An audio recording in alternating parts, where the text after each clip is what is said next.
নমস্কাৰ প্ৰিয় দৰ্শক, ভক্তিবচন অনুষ্ঠানলৈ আপোনাক স্বাগতম জনাইছোঁ।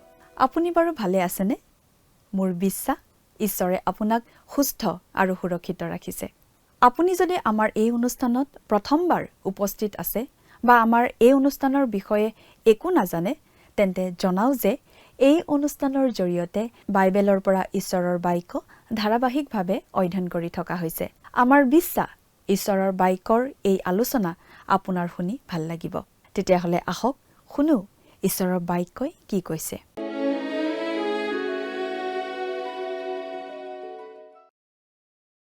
নমস্কাৰ।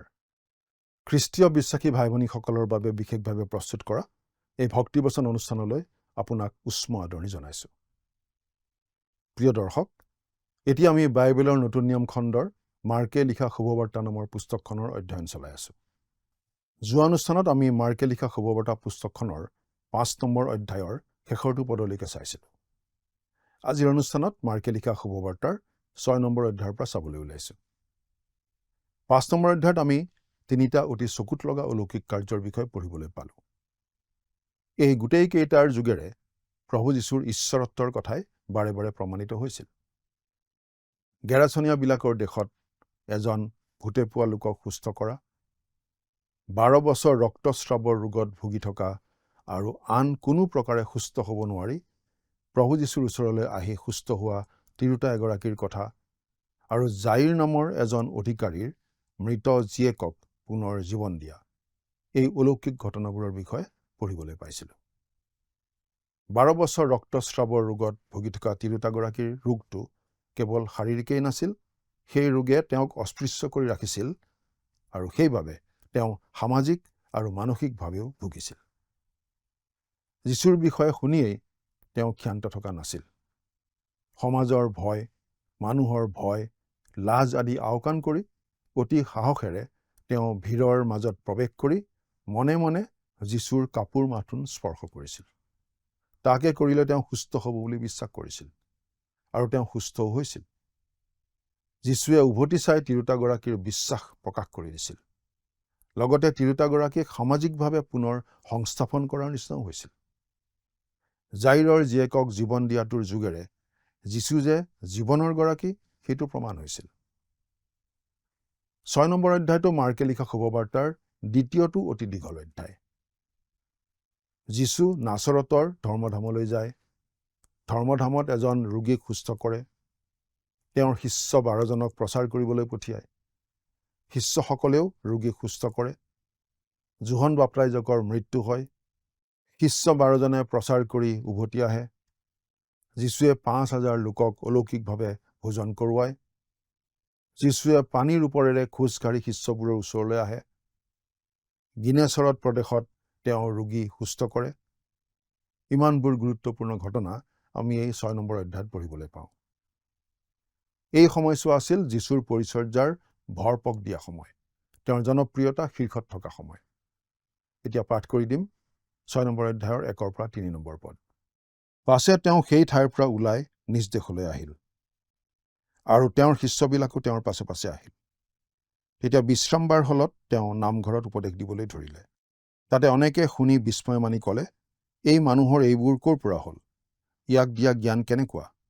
আৰু ইয়াৰ হাতৰ দ্বাৰাই যে এইৰূপ পৰাক্ৰম কাৰ্যবোৰ সাধিত হয়, এইনো কি? ই সেই বাঢ়ৈ নহয়নে? মোৰ পুতেক আৰু জাকুব, যোচি, জিহুদা আৰু চিমোনৰ ককায়েক নহয়নে? ইয়াৰ ভনীয়েক হয়তো আমাৰ ইয়াত নাইনে? এইদৰে তেওঁবিলাকে তেওঁত বিঘিনি পালে। এই ঘটনাটোক লোকে লিখা শুভবাৰ্তাৰ 4ৰ্থ অধ্যায়ৰ লগত তুলনা কৰি সমালোচকসকলে কয় যে ইয়াৰ দ্বাৰা বাইবেলৰ এক বৈপৰীত্য প্ৰকাশ পাইছে। তেওঁলোকে কয় যে দুয়োটা বিৱৰণীৰ মাজত পাৰ্থক্য আছে। কিন্তু আচল কথাটো হ'ল, আমাৰ প্ৰভুৱে তেওঁৰ গৃহ চহৰ নাচৰতলৈ যোৱা 2টা ভ্ৰমণৰ তথ্য আমাৰ হাতত আছে। আমি ভাবোঁ যে তেওঁ হয়তো নাচৰতলৈ আন সময়তো ভ্ৰমণ কৰিছিল, কিন্তু এই দুটাহে বাইবেলত লিপিবদ্ধ কৰা হৈছে। লুক 4 নম্বৰ অধ্যায়ত তেওঁ প্ৰথমবাৰ নাচৰতলৈ যোৱাৰ কথা কোৱা হৈছে আৰু তেওঁ সেইবাৰ তালৈ অকলে গৈছিল। তেওঁ তাত কোনো অলৌকিক কাম নকৰিলে আৰু তেওঁলোকে তেওঁক হত্যা কৰিবলৈ চেষ্টা কৰিলে আৰু তেওঁ হঠাতে ওলাই গুচি গ'ল। ইয়াত মাৰ্ক 6 নম্বৰ অধ্যায়ত নাচৰতলৈ তেওঁৰ দ্বিতীয়টো যাত্ৰা লিপিবদ্ধ কৰা হৈছে। আমি দেখিবলৈ পাওঁ যে তেওঁৰ শিষ্যসকল তেওঁৰ লগত আছে। তেওঁ কেইজনমান ৰোগীক সুস্থ কৰিছিল আৰু তেওঁ এই অঞ্চলতে থাকিল। এই কথাটো মথি 13 নম্বৰ অধ্যায়ৰ 53 পৰা 58 নম্বৰ পদৰ তথ্যৰ লগতে এই মাৰ্ক 6 নম্বৰ অধ্যায়ৰ ওপৰত ভিত্তি কৰি ধাৰণা কৰা হৈছে। দুয়োবাৰতে প্ৰভু যীশুৱে ধৰ্মধামত প্ৰৱেশ কৰি শিক্ষা দিছিল আৰু দুয়োবাৰতে তেওঁক তেওঁৰ নিজৰ নগৰৰ লোকসকলে প্ৰত্যাখ্যান কৰিছিল। গতিকে এইটো বাইবেলৰ কথাৰ মাজত থকা কোনো সংঘাত নহয়, বৰং তেওঁ নিজৰ গৃহ চহৰলৈ কৰা দুটা ভ্ৰমণৰ দুটা বিৱৰণহে। প্ৰথমবাৰ যোৱাৰ সময়ত তেওঁ তাৰ পৰা কফৰনাহুমলৈ গুচি গৈ সেই ঠাইকে নিজৰ মুখ্য কাৰ্যালয় কৰিলে। কিন্তু তেওঁ ঘূৰি আহিছিল কাৰণ তেওঁ নিজৰ গৃহ চহৰৰ মানুহৰ ওচৰলৈ যাব বিচাৰিছিল। প্ৰথম পদত তেওঁৰ নিজৰ দেশ বুলি কওঁতে তেওঁৰ পিতৃভূমিৰ কথা বুজোৱা হৈছে। প্ৰভু যীশুৰ এই নিয়ম আছিল যে তেওঁ য'তেই নাথাকক কিয় বিশ্ৰামবাৰৰ দিনা ধৰ্মধামলৈ গৈছিল। আমি ভাবোঁ যে তেওঁ এইদৰে ঈশ্বৰক উপাসনা কৰাৰ প্ৰয়োজনীয়তা অনুভৱ কৰিছিল আৰু লগতে সেই সময়ৰ লোকসকলক লগ পোৱাৰো সেই ধৰ্মধামেই উপযুক্ত ঠাই আছিল। তেওঁ দিয়া শিক্ষাবোৰে তেওঁক চিনি পোৱা মানুহবোৰক আচৰিত কৰি তুলিছিল। তেওঁৰ কথা, তেওঁৰ কাম, তেওঁ কৰা অলৌকিক কাৰ্য, এই সকলোবোৰে তেওঁৰ একে ঠাইৰ মানুহবোৰৰ মাজত এক বিস্ময়ৰ সৃষ্টি কৰিছিল। তেওঁলোকে প্ৰকৃততে বিশ্বাস কৰিব পৰা নাছিল যে নাচৰতত যীশুৰ নিচিনা কোনোবা এজনৰ জন্ম হ'ব পাৰে। তেওঁলোকে অৱশ্যে নিজৰ লগতে কথাবোৰ তুলনা কৰি আছিল আৰু নাচৰতক নিজৰ মানদণ্ডেৰে বিচাৰ কৰি আছিল। তেওঁলোকৰ যুগেৰে নাচৰতে বিশেষ একো ভাল কাম কৰা নাছিল। গতিকে তেওঁলোকে ভাবিছিল যে নাচৰতৰ পৰা প্ৰভু যীশুৰ দৰে কোনো আহিব নোৱাৰে। প্ৰভু যীশু তেওঁলোকৰ নিজৰ লোক আছিল, কিন্তু তেওঁৰ ওপৰত তেওঁলোকৰ কোনো বিশ্বাস নাছিল আৰু তেওঁলোকৰ নিজৰ ওপৰতো আচলতে কোনো বিশ্বাস নাছিল। ইয়াত এই কথাটো প্ৰকাশ পাইছে যে মৰিয়মৰ আন সন্তান আছিল। এইসকল আছিল যীশুৰ সতীয়া ভাই ভনী। আমি ভাবোঁ ইয়াত যি যিহুদাৰ কথা উল্লেখ কৰা হৈছে তেওঁ যিহুদাৰ পত্ৰখনৰ লেখক। আৰু প্ৰভু যীশুৰ কাৰণে তেওঁলোকৰো বদনাম হোৱাৰ নিচিনা হৈছিল। মানুহবোৰে ভাবিছিল যে তেওঁলোকে তেওঁক চিনি পায় আৰু সেই কথাটোৱেই তেওঁলোকৰ কাৰণে বাধাস্বৰূপ হৈছিল। বহু সময়ত যীশুৰ লগত বেছি পৰিচিত হোৱা বুলি ভবাৰ পৰাও বিপদ আছে। আচলতে আমি কোনেও তেওঁৰ লগত ভালদৰে চিনাকি নহয়। সেইটোৱে আছিল সেই মানুহবোৰৰ সমস্যা। তেওঁলোকে তেওঁক চিনি পোৱা বুলি ভাবিছিল, কিন্তু আচলতে যীশুৰ বিষয়ে একো নাজানিছিল। তেওঁলোকে কেৱল যীশুক তেওঁলোকৰ চহৰত সৰুৰ পৰা ডাঙৰ হোৱাহে দেখিছিল। 4 নম্বৰ পদ। তেতিয়া যীশুৱে তেওঁবিলাকক ক'লে, আপোন দেশ, আপোন জ্ঞাতি আৰু আপোন ঘৰত বাজে আন ক'তো ভাৱবাদী মৰ্যাদাহীন নহয়। আমি ভাবোঁ যে সেই সময়ৰ প্ৰচলিত ধাৰণাটো আজিও দেখা যায়। এজন বিশেষজ্ঞ হ'ল আন এখন চহৰৰ এজন সাধাৰণ মানুহ। আমি ভাবোঁ যে দূৰৰ পৰা যিজন আহে তেওঁ আমাৰ নিজৰ মানুহবোৰতকৈ বেছি জানে। হয়তো সেইকাৰণেই আমাৰ মাজৰ কিছুমান মানুহে আন ঠাইলৈ গৈ সেৱা আগবঢ়ায়। কেতিয়াবা আমাৰ বহুতৰ বাবে ঘৰত থকাতকৈ ঘৰৰ পৰা আঁতৰত থাকি কাম কৰাটো বেছি সুবিধাজনক হয়, বেছি ফলপ্ৰসূ হয়। এতিয়া 5 আৰু 6 নম্বৰ পদ পাঠ কৰি দিম। তাতে তেওঁ কেতবিলাক নৰিয়াৰ গাত হাত দি তেওঁবিলাকক সুস্থ কৰাত বাজে সেই ঠাইত আন একো পৰাক্ৰম কাৰ্য কৰিব নোৱাৰিলে আৰু তেওঁবিলাকৰ অবিশ্বাসৰ কাৰণে তেওঁ বিস্ময় মানিলে। পাছে তেওঁ চাৰিওফালৰ গাঁৱে গাঁৱে ফুৰি উপদেশ দিলে। আমি মন কৰিব লাগে যে তেওঁ এই সময়ত এই অঞ্চল এৰি যোৱা নাছিল, বৰং ওচৰতে আছিল। প্ৰথমবাৰ তেওঁক কাৰ্যত চহৰৰ বাহিৰলৈ খেদি পঠিওৱা হৈছিল আৰু তেওঁ তাৰ পৰা গৈ কফৰনাহুমকেই নিজৰ মুখ্য কাৰ্যালয় হিচাপে লৈছিল। এইটো এটা উল্লেখযোগ্য অংশ কাৰণ ই আমাক জনায় যে মানুহবোৰৰ অবিশ্বাসৰ বাবে তেওঁ তাত কোনো ডাঙৰ কাম কৰিব পৰা নাছিল। অৰ্থাৎ আমাৰ অবিশ্বাসে আনকি সৰ্বশক্তিমানজনকো সীমাবদ্ধ কৰি পেলায়। আমাক পৰিত্ৰাণ দিয়া ঈশ্বৰৰ শক্তি মুকলি কৰিবলৈ একমাত্ৰ প্ৰয়োজনীয় কথাটো হৈছে বিশ্বাস। যীশুৱে ভাৱবাদীৰ পুস্তকৰ 53 নম্বৰ অধ্যায়টোত ঈশ্বৰৰ মহান পৰিত্ৰাণ প্ৰকাশ পাইছে আৰু ভাৱবাদীয়ে অধ্যায়টোৰ আৰম্ভণিতে এনেদৰে কৈছে, আমাৰ বাক্য কোনে বিশ্বাস কৰিলে। যীচয়া 53 নম্বৰ অধ্যায়ৰ 1 নম্বৰ পদ। কোনে বিশ্বাস কৰিব? প্ৰিয় দৰ্শক, আমাৰ অবিশ্বাসে আনকি সৰ্বশক্তিমানজনাকো বন্ধ কৰি দিয়ে। অবিশ্বাসে ঈশ্বৰৰ শক্তিক বিচ্ছিন্ন কৰে। আজিও তেনেকুৱাই হয়। তেওঁলোকৰ অবিশ্বাস দেখি প্ৰভু যীশু আচৰিত হৈছিল। একমাত্ৰ ইয়াতেই প্ৰভু যীশু আচৰিত হোৱা বুলি উল্লেখ কৰা হোৱা নাই। আমি মঠি 8 নম্বৰ অধ্যায়ৰ 10 নম্বৰ পদত এনেদৰে পাওঁ, যীশুৱে এই কথা শুনি বিস্ময় মানি পাছে পাছে অহাবিলাকক ক'লে, মই তোমালোকক স্বৰূপকৈ কওঁ, ইছৰাইলৰ মাজতো মই ইমান বিশ্বাস পোৱা নাই। তেওঁ সেই এশৰ সেনাপতিজনৰ বিশ্বাসৰ কথা কৈছিল।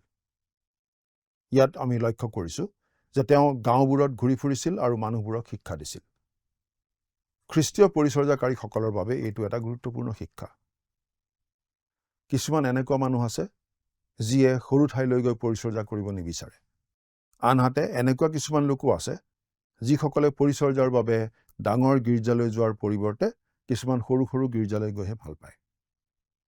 আমি ভাবোঁ যে প্ৰভু যীশুৱে ইয়াত আমাৰ বাবে এটা প্ৰচণ্ড আদৰ্শ দাঙি ধৰিছে, গাঁওবোৰত ঘূৰি ফুৰি শিক্ষা দি। কল্পনা কৰকচোন, গৌৰৱময় প্ৰভু ঈশপুত্ৰই এই পৃথিৱীত কিছুমান সৰু সৰু গাঁৱত সেৱা আগবঢ়াই আছে। তেওঁ ৰোমলৈ টেলিগ্ৰাম পঠিয়াই ডাঙৰ সভাৰ বাবে কলচিয়াম ভাড়াত ল'ব পাৰিলেহেঁতেন। আনহাতে আজি আমাৰ মাজত এনেকুৱা কিছুমান মানুহ আছে যিসকলে মেগালোমেনিয়া নামৰ মানসিক ৰোগত ভুগি আছে, অৰ্থাৎ নিজকে খুব ডাঙৰ মানুহ বুলি ভাবি থাকে। কেৱল ডাঙৰ ডাঙৰ ভিৰ হোৱা সভাতহে তেওঁলোকক কথা ক'বলৈ দিব লাগিব। আমি প্ৰভু যীশুৰ পৰা এটা শিক্ষা লোৱা উচিত। দ্য স্কফিল্ড ৰেফাৰেন্স বাইবেলৰ দায়িত্বত থকা ডক্টৰ C.I. স্কফিল্ডৰ বিষয়ে কাহিনী এটা আছে। এবাৰ এটা গীৰ্জাত তেওঁক ভাষণ দিবলৈ আমন্ত্ৰণ জনোৱা হৈছিল। বৰষুণ দি থকাৰ কাৰণে সেই নিশা প্ৰায় 25জনমান মানুহে আহিছিল সভালৈ। তেওঁক নিমন্ত্ৰণ জনোৱা যুৱ প্ৰচাৰকজনে ডাক্তৰ স্কফিল্ডৰ ওচৰত ক্ষমা বিচাৰিলে ইমান কম মানুহ সভালৈ অহাৰ বাবে। ডাক্তৰ স্কফিল্ডে উত্তৰ দিলে, হে ৰাজুৱক, মোৰ প্ৰভুৰ স্কুলত আৰু তেওঁৰ মণ্ডলীত বেছিভাগ সময়তে মাত্ৰ 12জন মানুহে আছিল। যদি তেওঁৰ মাত্ৰ 12জন আছিল, তেন্তে ডাঙৰ ভিৰ এটা বিচাৰিবলৈ C.I. স্কফিল্ড কোন? 7 নম্বৰ পদ পঢ়ি দিম। আৰু তেওঁ সেই 12জন পাচনিক ওচৰলৈ মাতি দুজন দুজনকৈ তেওঁলোকক পঠাবলৈ ধৰিলে আৰু তেওঁলোকক অসুচী আত্মাবোৰৰ ওপৰত ক্ষমতা দি এই আদেশ দিলে। তেওঁ তেওঁলোকক দুজন দুজনকৈ পঠিয়াই দিছিল। মন কৰিবলগীয়া কথা যে তেওঁ তেওঁলোকক অসুচী আত্মাৰ ওপৰত ক্ষমতা দিছিল, যিটো তেওঁলোকে ব্যৱহাৰ কৰিব পৰা আটাইতকৈ উচ্চ ক্ষমতা যেন লাগে। 8 পৰা 9 নম্বৰ পদ। তোমালোকে বাটৰ নিমিত্তে কেৱল লাখুটিত বাজে, পিঠা বা জুলুঙা বা টঙালিত পইচা এইবোৰৰ একোকে নলবা, কিন্তু ফান্তি পিন্ধিবা আৰু চোলা দুটা নিপিন্ধিবা। তেওঁলোকে অতি লঘু বোজালৈ যাত্ৰা কৰিব লাগিছিল। ইয়াৰ দ্বাৰা সময় যে সন্নিকট আৰু পলম কৰিব নালাগে, তেওঁলোকৰ মিছনটো যে গুৰুত্বপূৰ্ণ আৰু ঈশ্বৰৰ ওপৰতে যে তেওঁলোক সম্পূৰ্ণৰূপে নিৰ্ভৰশীল হ'ব লাগিব, সেই কথা বুজোৱা হৈছিল। পিছত আমি দেখিম যে তেওঁলোকক এইবোৰ ল'বলৈ কোৱা হৈছিল, কাৰণ পিছত তেওঁলোকে অধিক দীঘলীয়া যাত্ৰাত গৈছিল। মুঠি আমাক স্পষ্টকৈ কৈছে যে এইবাৰ তেওঁলোকক কেৱল ইছৰাইলৰ হেৰুৱা মেৰৰ ওচৰলৈহে যাবলৈ কোৱা হৈছিল আৰু তেওঁলোকক দিয়া আতিথ্য গ্ৰহণ কৰিবলৈ কোৱা হৈছিল। 10 আৰু 11 নম্বৰ পদ দুটা পাঠ কৰি দিম। তেওঁ তেওঁলোকক আৰু ক'লে, তোমালোকে য'তে যি ঘৰত সোমোৱা, তাৰ পৰা ওলাই নোযোৱা মানে তাতে থাকিবা। কিন্তু যি ঠাইত তোমালোকক গ্ৰাহ্য নকৰে আৰু মানুহবিলাকে তোমালোকৰ কথা নুশুনে, তাৰ পৰা ওলাই যাওঁতে তেওঁবিলাকলৈ সাক্ষ্য হ'বলৈ তোমালোকৰ ভৰিৰ তলুৱাৰ ধূলিও জোকাৰি পেলাবা। এইটো তেওঁলোকে কৰিবলগীয়া এটা গুৰুতৰ আৰু গভীৰ ভ্ৰমণ আছিল। পোহৰে দায়িত্বৰ সৃষ্টি কৰে। ঈশ্বৰৰ অনুগ্ৰহ প্ৰত্যাখ্যান কৰা মানে নিজলৈ তেওঁৰ সুধবিচাৰ মাতি অনা। সেই কথাটো আজিও খাটে।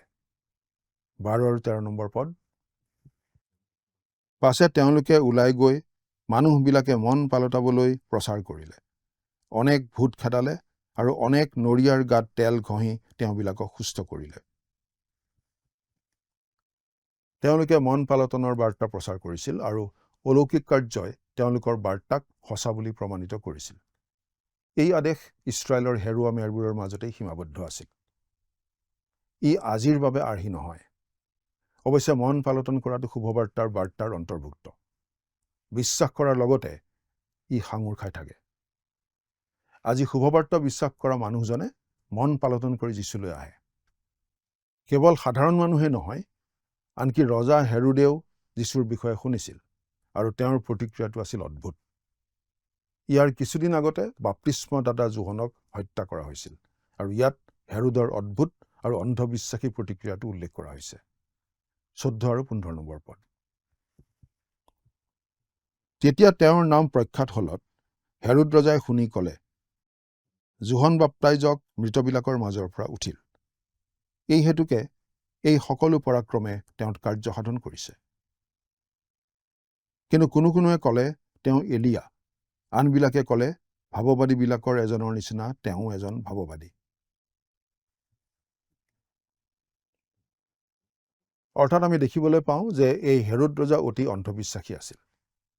কিন্তু প্ৰভু যীশু কোন সেই বিষয়ে মানুহৰ মাজত যথেষ্ট মিশ্ৰিত প্ৰতিক্ৰিয়াৰ সৃষ্টি হৈছিল। অৱশ্যে আজিও সেই একে কথাই আমি দেখি থাকোঁ। বিভিন্ন মানুহে প্ৰভু যীশুৰ বিষয়ে বিভিন্ন দৃষ্টিভংগী গ্ৰহণ কৰে আৰু বিভিন্ন ব্যাখ্যা আগবঢ়ায়। হেৰোদৰ এই বিভ্ৰান্তি হ'ল আৰু তেওঁ নিশ্চয় খুব ভয় খালে। 16 নম্বৰ পদ। কিন্তু হেৰোদে শুনি ক'লে, মই যিজনৰ মূৰ ছেদন কৰালো তেওঁ সেই যোহন, তেওঁহে উঠিল। হেৰোদে যথেষ্ট ভয় খালে। 17 আৰু 18 নম্বৰ পদ। কিয়নো হেৰোদে আপোন ভায়েক ফিলিপৰ তিৰোতা হেৰোদিয়াক বিয়া কৰিলত তেওঁৰ কাৰণে আগেয়ে নিজে মানুহ পঠাই যোহনক ধৰি বন্দীশালত বন্ধ কৰিছিল। কাৰণ যোহনে হেৰোদক কৈছিল, তুমি ভাই বোৱাৰী এৰাক ৰাখিব নোপোৱা। যোহনৰ হত্যাকাণ্ডটো যীচুৰ পৰিচৰ্যাৰ এই সময়খিনিৰ আগতেই হৈছিল। যোহনে ক্ষমতাশালী লোকৰ পাপক সাহসেৰে নিন্দা কৰিছিল। তেওঁ হেৰোদক দোষাৰোপ কৰিছিল কাৰণ তেওঁ নিজৰ ভায়েকৰ পত্নী হেৰোদিয়াক পত্নী কৰি লৈছিল। গতিকে হেৰোদিয়া ক্ষুব্ধ হৈ পৰিছিল আৰু যোহনৰ মৃত্যুৰ ষড়যন্ত্ৰ ৰচনা কৰিছিল। 19 আৰু 20 নম্বৰ পদ। তাতে হেৰোদিয়াই তেওঁৰ বিৰুদ্ধী হৈ তেওঁক বধ কৰিবলৈ ইচ্ছা কৰিলে, কিন্তু নোৱাৰিলে। কিয়নো হেৰোদে যোহনক ধাৰ্মিক আৰু পবিত্ৰ লোক বুলি জানি তেওঁক ভয় কৰি নিৰাপদে ৰাখিছিল আৰু তেওঁৰ কথা শুনি অতিশয় চিন্তিত হৈছিল। তথাপি আনন্দেৰে তেওঁৰ কথা শুনিছিল। হেৰোদিয়াই হেৰোদক ঈশ্বৰৰ ওচৰ চপাত বাধা দি ৰাখিছিল জানো? 21 আৰু 22 নম্বৰ পদ। পাছে শুভ দিন হলত যেতিয়া হেৰোদে নিজৰ জন্মদিনৰ দিনা তেওঁৰ ডাঙৰীয়াসকল, সেনাপতি আৰু গালিলৰ প্ৰধান লোকসকললৈ ৰাতি ভোজ পাতিলে আৰু হেৰোদিয়াৰ আপোন জীয়েকে ভিতৰলৈ আহি নাচি হেৰোদ আৰু তেওঁৰে সৈতে ভোজনত বহাসকলক সন্তুষ্ট কৰিলে, তেতিয়া ৰজাই সেই ছোৱালীক ক'লে, তুমি যিহকে ইচ্ছা কৰা মোক খোজা, মই তাকে তোমাক দিম। হেৰোদিয়াই নিজৰ ছোৱালীজনীক হেৰোদৰ আগত নাচিবলৈ কৈছিল, কাৰণ তাই জানিছিল তেওঁ কিমান লেতেৰা চৰিত্ৰৰ বুঢ়া আছিল। ছোৱালীজনীয়ে যি খোজে তাকে দিয়া হ'ব বুলি কোৱা হ'ল। 23 আৰু 24 নম্বৰ পদ। আৰু শপত খায়ো তেওঁক ক'লে, মোৰ ৰাজ্যৰ আধখিনিলৈকে যিহকে মোক খোজা তাকে তোমাক দিম। তেতিয়া তেওঁ বাহিৰলৈ গৈ নিজৰ মাকক সুধিলে, মই কি খুজিম? তেওঁ ক'লে, যোহন বাপ্তাইজকৰ মূৰ। ইয়াৰ বাবে মাক সাজু আছিল। এইগৰাকী নাৰীৰ বৰ্বৰতাই যিকোনো মানুহক তবত লগাব। 25 আৰু 26 নম্বৰ পদ। তেতিয়াই তাই বেগাই ভিতৰলৈ ৰজাৰ ওচৰলৈ আহি খুজিলে যে যোহন বাপ্তাইজকৰ মূৰটো এখন থালতকৈ এতিয়াই মোক দিয়ক, মই এই ইচ্ছা কৰোঁ।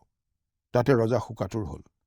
কিন্তু নিজৰ শপতৰ কাৰণে আৰু ভোজনত বহাসকলৰ কাৰণে তাইক বঞ্চিত কৰিবলৈ ইচ্ছা নকৰি হেৰোদৰ আন এটা দুৰ্বলতা ইয়াত প্ৰকাশ পাইছে। বন্ধুসকলে কি ভাবিব আৰু কি ক'ব পাৰে বুলি তেওঁ ভয় খাইছিল। শপতৰ ক্ষেত্ৰত তেওঁৰ এটা ভুৱা মূল্যবোধ আছিল বুলি আমি বুজি পাওঁ। 27 আৰু 28 নম্বৰ পদ। তেতিয়াই যোহনৰ মূৰ আনিবলৈ ৰক্ষক সেনা এজনক আজ্ঞা দি পঠালে। তাতে তেওঁ গৈ বন্দীশালত তেওঁৰ মূৰ ছেদন কৰি এখন থালত আনি সেই ছোৱালীক দিলে। ছোৱালীয়ে মাকক দিলে। এয়া আছিল একেবাৰে শীতল মগজুৰে কৰা হত্যাকাণ্ড। 29 নম্বৰ পদ। পাছে তেওঁৰ শিষ্যবিলাকে এই কথা শুনি গৈ তেওঁৰ গাড়ীডোখৰ তুলি নি মৈদামত থলে। যোহনৰ শিষ্যসকলে যোহনৰ মূৰ নোহোৱা শৰীৰটো নি মৰমেৰে কবৰ দিলেগৈ। মাৰ্ক এতিয়া আকৌ প্ৰভু যীশুৰ পৰিচৰ্যাৰ বিৱৰণলৈ উভতি আহিছে। পাচনিকসকল আহি তেওঁলোকৰ ভ্ৰমণৰ প্ৰতিবেদন দাখিল কৰিলে। 30 আৰু 31 নম্বৰ পদ। পাছে পাচনিবিলাকে যীশুৰ ওচৰত গোট খাই তেওঁলোকে যি যি কৰিছিল আৰু যি যি শিকাইছিল সেই সকলো তেওঁৰ আগত বৰ্ণনা কৰিলে। তাতে তেওঁ তেওঁলোকক ক'লে, তোমালোকে অকলেই নিৰ্জন ঠাইলৈ আহি কিছুকাল বিশ্ৰাম কৰা, কিয়নো অনেক মানুহ অহা যোৱা কৰি থকাত তেওঁলোকে ভোজন কৰিবলৈকো আজৰি নাপালে। প্ৰভু যীশু আচলতে কিমান ব্যস্ত আছিল আৰু মানুহবোৰে তেওঁৰ পৰা কিমান আশা কৰিছিল সেই কথা আমি বুজি পোৱাটো অসম্ভৱ। তেওঁ জিৰণি ল'বলৈ নিৰ্জন ঠাইলৈ আঁতৰি যাবলগীয়া হৈছিল আৰু তেওঁৰ পাচনিকসকলক জিৰণি ল'বলৈ দিছিল। 32 পৰা 34 নম্বৰ পদলৈকে পঢ়িম। তেতিয়া তেওঁলোকে নাৱেৰে অকলেই নিৰ্জন ঠাইলৈ গ'ল। তাতে মানুহবিলাকে তেওঁলোকক যোৱা দেখিলে আৰু অনেকে চিনি পাই আটাই নগৰৰ পৰা বামেদি তালৈ লৰি গৈ তেওঁলোকতকৈ আগ হ'ল। তেতিয়া তেওঁ ওলাই এক বৰ লোকসমূহ দেখি তেওঁবিলাকলৈ তেওঁৰ মৰম লাগিল, কিয়নো তেওঁবিলাক ৰখীয়া নোহোৱা মেৰৰ নিচিনা আছিল আৰু তেওঁবিলাকক অনেক উপদেশ দিবলৈ ধৰিলে। অলপ সময় অকলে থাকিবলৈ ঠাই বিচাৰি উলিয়াবলৈ চেষ্টা কৰাটো অসাৰ আছিল, কাৰণ মানুহবোৰে গালিল সাগৰৰ পাৰে পাৰে আহি যীশু আৰু শিষ্যসকলক লগ কৰিবলৈ পাৰত বাট চাই আছিল। মানুহবোৰৰ প্ৰতি যীশুৰ প্ৰতিক্ৰিয়া আছিল সহানুভূতিপূৰ্ণ। মানুহবোৰ আছিল তেওঁৰ বাবে মেৰ আৰু তেওঁ আছিল সজ মেৰ ৰখীয়া। সেয়েহে তেওঁ তেওঁলোকক খুৱাইছিল। প্ৰথমে তেওঁলোকক শিক্ষা দি তেওঁলোকৰ আত্মিক প্ৰয়োজনীয়তা পূৰণ কৰিছিল। তাৰ পাছত তেওঁ তেওঁলোকৰ শাৰীৰিক প্ৰয়োজনীয়তা পূৰণ কৰি তেওঁলোকক আহাৰ খুৱাইছিল। 35 পৰা 37 নম্বৰ পদ পাঠ কৰি দিম। পাছে দিনৰ শেষ হলত তেওঁৰ শিষ্যবিলাকে তেওঁৰ ওচৰলৈ আহি ক'লে, এই ঠাই নিৰ্জন, দিনৰো শেষ হ'ল। মানুহবিলাকে খাবলৈ চাৰিওফালৰ গাঁৱে ভূঞে গৈ কিবা কিবি কিনিবলৈ তেওঁবিলাকক বিদায় দিয়ক। তাতে তেওঁ উত্তৰ দি তেওঁবিলাকক ক'লে, তোমালোকেই তেওঁবিলাকক খাবলৈ দিয়া। তাতে তেওঁলোকে তেওঁক ক'লে, আমি গৈ 200 আধলিৰ পিঠা কিনি তেওঁবিলাকক খাবলৈ দিমনে?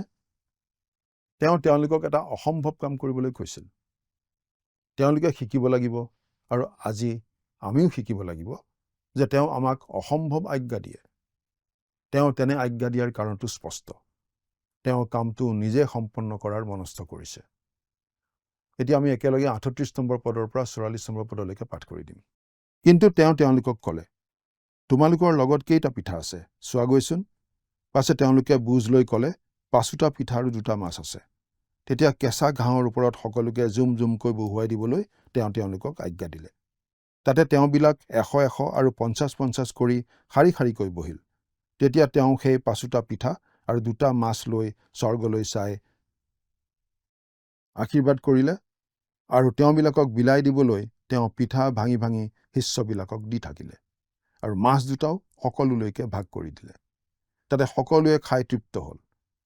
পাছে তেওঁলোকে দুখৰি পিঠা আৰু মাছেৰে ভৰা 12টা পাচি তুলি ল'লে। সেই পিঠা খোৱা মানুহ 5000 আছিল। এয়া আছিল সম্পূৰ্ণ অলৌকিক কাম। যিজন সৃষ্টিকৰ্তাই আদিতে মাছ তৈয়াৰ কৰিছিল আৰু পথাৰত শস্যৰ বংশ বৃদ্ধি কৰিছিল, এতিয়া তেওঁ বাক্যৰ দ্বাৰা জনগণৰ বাবে খাদ্যৰ সৃষ্টি কৰিছে। এই মানুহবোৰৰ মাজৰ বহুতেই হয়তো প্ৰথমবাৰৰ বাবে ইমান পেট ভৰাই খাবলৈ পাইছিল। 45 নম্বৰ পদ। তেতিয়া তেওঁ লোকসমূহক বিদায় দিয়ে মানে তেওঁৰ শিষ্যবিলাকক তেওঁৰ আগেয়ে সিপাৰলৈ বৈৎসদা নগৰলৈ নাৱত উঠি যাবলৈ আগ্ৰহেৰে আজ্ঞা দিলে। তেওঁ শিষ্যসকলক বেগাবেগিকৈ নাৱত উঠাই সিপাৰলৈ যাবলৈ আগ্ৰহ কৰিছে বুলি আমি বুজি পাওঁ। তেওঁ কিয় তেনেদৰে খৰখেদা কৰিছিল তাৰ ব্যাখ্যা যোহন 6 নম্বৰ অধ্যায়ৰ 15 নম্বৰ পদত পোৱা যায়। যীশুৱে অনুভৱ কৰিছিল যে তেওঁলোকে তেওঁক জোৰকৈ ৰজা পাতিবলৈ চেষ্টা কৰিব। এতিয়া আমি 46 নম্বৰ পদৰ পৰা 52 নম্বৰ পদলৈকে একেলগে পাঠ কৰি দিম। তাতে তেওঁ তেওঁলোকৰ পৰা বিদায় লৈ প্ৰাৰ্থনা কৰিবলৈ পৰ্বতৰ ওপৰলৈ গ'ল। পাছে সন্ধ্যা হলত সেই নাওখন সাগৰৰ মাজত আছিল, কিন্তু তেওঁ অকলেই বামত থাকিল। পাছে বতাহ সন্মুখে হোৱাত শিষ্যবিলাকে নাও বাই বাই কষ্ট পোৱা দেখি তেওঁ 4ৰ্থ পৰমান নিশাত সাগৰৰ ওপৰত খোজকাঢ়ি তেওঁলোকৰ ওচৰলৈ আহি তেওঁলোকক পাছ পেলাই যাবলৈ ইচ্ছা কৰিলে। কিন্তু সাগৰৰ ওপৰত তেওঁ খোজ কঢ়া দেখি তেওঁলোকে ভূত বুলি ভাবি আতাহ পাৰিলে, কিন্তু সকলোৱে তেওঁক দেখিছিল আৰু তেওঁলোকৰ উগুল থুগুল লাগিছিল। তেতিয়া তেওঁলোকে সৈতে কথা হৈ ক'লে, থিৰ হোৱা, মইহে, ভয় নকৰিবা। পাছে তেওঁ নাৱত উঠিলত বতাহ গুচিল তাতে তেওঁলোকে মনতে অতিশয় বিস্ময় মানিলে, কিয়নো পিঠাৰ বিষয়ে তেওঁলোকে নুবুজিলে, কিন্তু তেওঁলোকৰ অন্তৰ কঠিনহে কৰা হ'ল। ইয়াত আমি এটা কথা মন কৰিব লাগে যে ইয়াত চিমোন পিতৰে পানীৰ ওপৰত খোজকাঢ়ি যীশুৰ ওচৰলৈ অহাৰ কোনো উল্লেখ নাই। কাৰণ মাৰ্কে মানৱীয় তথ্যখিনি চিমোন পিতৰৰ পৰা পাইছিল আৰু পিতৰে কাহিনীটোৰ পৰা মাত্ৰ নিজৰ অংশটো বাদ দিছিল। মঠীয়ে আমাক সেই কথাৰ সবিশেষ দিছে। এতিয়া আমি আন এটা কথা মন কৰিব পাৰোঁ। ৪৮ নম্বৰ পদত আমি পাওঁ যে তেওঁলোকক নাও বোৱাত বৰ কষ্ট পোৱা দেখিলে। শিষ্যসকলে যথেষ্ট কষ্ট কৰি নাও বাই আছিল, নিশ্চয় ভাগৰি পৰিছিল, কাৰণ বিপৰীত ফালৰ পৰা অহা বতাহে নাওখন বাধা দিছিল। তেওঁলোকে হয়তো নাওখন বুৰি যাব বুলিও ভয় খাইছিল। কিন্তু শিষ্যসকলৰ সেই পৰিশ্ৰম দেখিলে। কথাটো ভাবিলে আমাৰ খুব ভাল লাগে। আজি হয়তো আমি কিবা কঠিন অৱস্থাত আছোঁ, হয়তো এটা অন্ধকাৰ চুকত অকলে বহি আছোঁ, হয়তো কিবা ডাঙৰ সমস্যাৰ সন্মুখীন হৈছোঁ যিবোৰ আমি সহ্য কৰিব পৰা নাই। হয়তো ধুমুহাত আমাৰ সৰু নাওখন বুৰি যাব ধৰা যেন অনুভৱ কৰিছোঁ। কিন্তু এনে পৰিস্থিতিত থকা যিকোনো খ্ৰীষ্টীয় বিশ্বাসী এজনে মনত পেলাব পাৰে যে তেওঁলোকক নাও চলোৱাত কষ্ট পোৱা দেখিছিল। আমাকো দেখে। আমাৰ সমস্যাবোৰ জানে। তেওঁক জনাবলৈ আমি কোনো বিপদ সংকেত পঠিয়াব নালাগে। ইতিমধ্যে জানে। আমি দেখিবলৈ পাওঁ যে তেওঁলোকৰ ওচৰলৈ আহিছিল আৰু তেওঁলোকৰ সৈতে নাৱত উঠিছিল, আৰু লগে লগে বতাহো বন্ধ হৈছিল আৰু শিষ্যবিলাকে বিস্ময় মানিছিল। এই অধ্যায়ৰ সামৰণিত আমি দেখিবলৈ পাওঁ যে গিনেচৰত দেশলৈ গৈছিল। 53 নম্বৰ পদৰ পৰা 56 নম্বৰ পদলৈকে পাঠ কৰি দিম। পাছে তেওঁলোকে পাৰ হৈ গিনেচৰত প্ৰৱেশ পাই নাও লগালে, আৰু তেওঁলোক নাৱৰ পৰা ওলালোতেই মানুহবিলাকে তেওঁক চিনি পাই সেই গোটেই অঞ্চলৰ চাৰিওফালে লৰি গৈ ৰোগীবিলাকক খাটত তুলি যি ঠাইত আছে বুলি শুনিলে তালৈকে নিবলৈ ধৰিলে।